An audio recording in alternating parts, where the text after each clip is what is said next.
आज राशि की सगाई होने वाली थी। सुबह से ही घर में रौनक थी। बच्चों की चहल पहल, शगुन के गीतों की गूंज और मिठाई की थालियां यहाँ वहाँ घूम रही थी। यूं तो ये एक अरेंज मैरिज थी, लेकिन राशि को अपने होने वाले पति संकेत से प्यार हो गया था। जैसे जैसे दिन गुजरा शाम जवां हुई।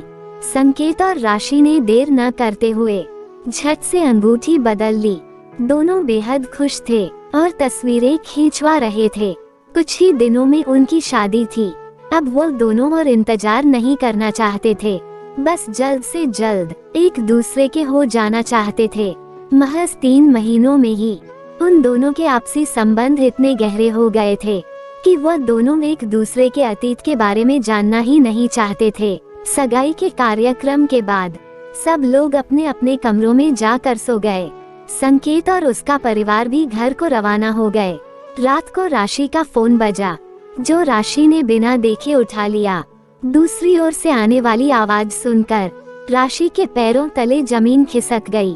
वह हैरान थी कि उसका पूर्व प्रेमी गोपाल रोती हुई आवाज में बार बार यही कहे जा रहा था, मैं अब भी तुम्हें चाहता हूँ, मुझे छोड़कर मत जाओ प्लीज। राशि को कुछ समझ नहीं आ रहा था। उसने गोपाल को बहुत समझाने की कोशिश की, पर वो कुछ सुनने को ही तैयार नहीं था। वो बार बार यही कहे जा रहा था कि राशि उससे एक बार मिल ले तो वो उसे फिर तंग नहीं करेगा। राशि ने ये बोलकर कॉल काट दी कि वो सोचकर बताएगी। राशि यह बात तुरंत संकेत को बता देना चाहती थी। उसे डर लग रहा था कि कहीं गोपाल शादी वाले दिन आकर कोई तमाशा न कर दे। उसने संकेत को कॉल किया, पर उसे इतना खुश देखकर कुछ बता नहीं पाई और फोन रख दिया। शादी के दिन नजदीक आ रहे थे।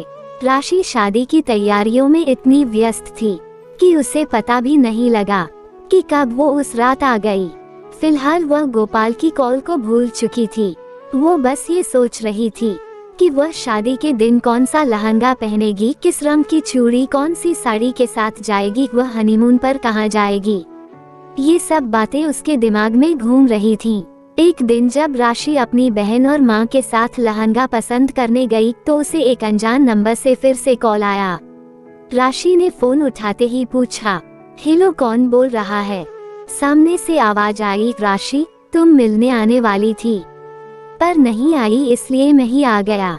अभी बस तुम्हारे घर के सामने ही खड़ा हूँ।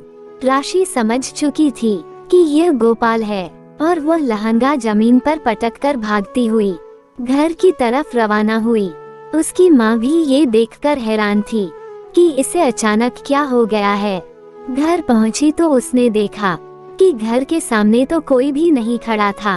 उसने तुरंत उसी नंबर पर दोबारा से कॉल किया और पूछा, तुम क्या चाहते हो? क्यों मुझे चैन से नहीं रहने देना चाहते? मैं नहीं करती तुमसे प्यार, मैं शादी करने जा रही हूँ, इसलिए प्लीज मेरा पीछा करना छोड़ दो, मुझे परेशान मत करो वरना। राशि ने इतना बोला ही था कि सामने से आवाज आई, वरना क्या राशि? क्या करोगी तुम? अपने पति से शिकायत करोगी मेरी, या फिर पुलिस में रिपोर्ट करोगी? मैं जो मर्जी करूं, लेकिन तुम मुझे इस तरह से परेशान नहीं कर सकते। राशि ने अपनी बात कहकर फोन काट दिया, पर अब वो बहुत घबरा चुकी थी। उसने तुरंत अपने होने वाले पति को कॉल लगाया और उसे रो रो कर सारा हाल बता दिया।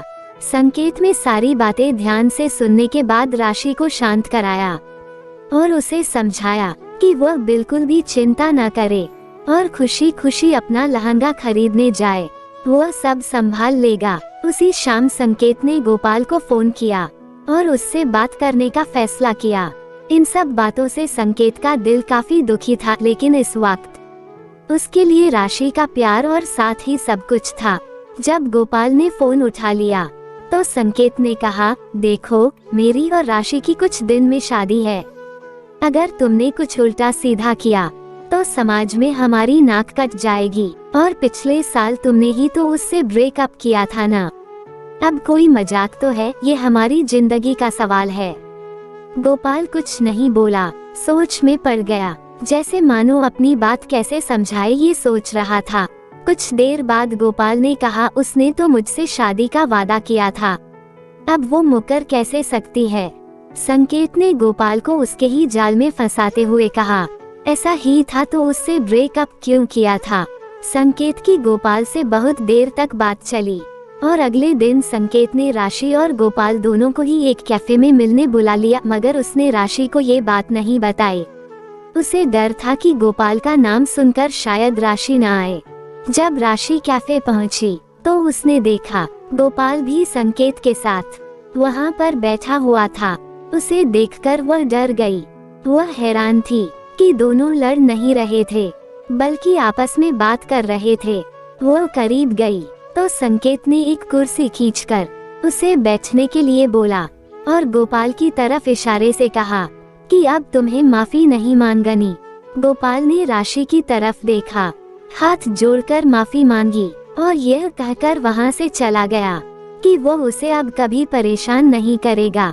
ये देखकर राशि बहुत हैरान थी। उसने संकेत से पूछा, ये यहाँ पर क्यों आया था? इसने मुझसे माफी क्यों मांगी?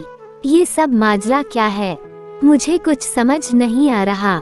संकेत ने पानी का गिलास आगे करते हुए राशि से कहा, देखो राशि, पहले तो तुम पानी पियो और चैन की सांस लो और मेरी बात ध्यान से सुनो।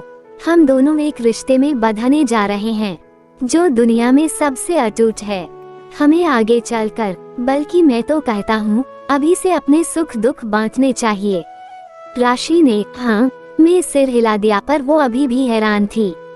फिर संकेत ने आगे बताना शुरू किया, कल शाम मैंने गोपाल को कॉल किया था और वह मुझसे भी यही सब बातें कह रहा था। मैंने उसे समझाया और सारी बातें बताई कि तुम अब मुझसे प्यार करती हो और हम दोनों एक बंधन में बनने जा रहे हैं, तो वो बात समझ गया। राशि ने हैरानी से कहा, पर जब मैं उसे समझा रही थी तो उसके पल्ले कुछ भी नहीं पड़ रहा था। इस पर संकेत में मुस्कुराते हुए कहा, बस मेरा उसे समझाने का तरीका अलग था, इसलिए वह समझ गया और तुमसे माफी मांगने आ गया। मुझे अभी भी कुछ समझ नहीं आ रहा कि यह चमत्कार हुआ कैसे। राशि ने सोचते हुए कहा। संकेत ने प्यार से राशि के बाल संवारते हुए कहा, अब तुम्हें घबराने की कोई जरूरत नहीं है। ये गोपाल नाम की बला टल चुकी है। तुम अब बिल्कुल बेफिक्र हो जाओ। पर हाँ, मैं तुमसे नाराज हूँ। तुमने मुझे इसके बारे में पहले क्यों नहीं बताया? तुमने भी तो मुझे कुछ नहीं बताया। राशि ने अपना पक्ष रखते हुए कहा। राशि की बात सुनकर संकेत को हंसी आ गई और संकेत को देखकर राशि भी हंसने लगी। दोनों ने उसी वक्त फैसला किया कि वह आज से कोई भी बात एक दूसरे से नहीं छुपाएंगे। जीवन की हर समस्या का हल मिलकर ढूंढेंगे। राशि मन ही मन सोच रही थी कि संकेत कितना अच्छा इंसान है। कोई और होता तो इस बात पर रिश्ता ही खत्म कर लेता। जिस तरह से बात करके उसने सारा मामला संभाला है, वो काबिले तारीफ है। राशि को संकेत से आज फिर से एक बार प्यार हो गया। राशि ने संकेत के गालों को पकड़कर उसका माथा चूम लिया और आंसू भरी आंखों से कहा, तुम कभी बदलना मत, हमेशा ऐसे ही रहना। दोस्तों, अगर आपको कहानी अच्छी लगी तो कमेंट जरूर करना, वीडियो को लाइक और चैनल को सब्सक्राइब करें। कहानी सुनने के लिए बहुत बहुत धन्यवाद।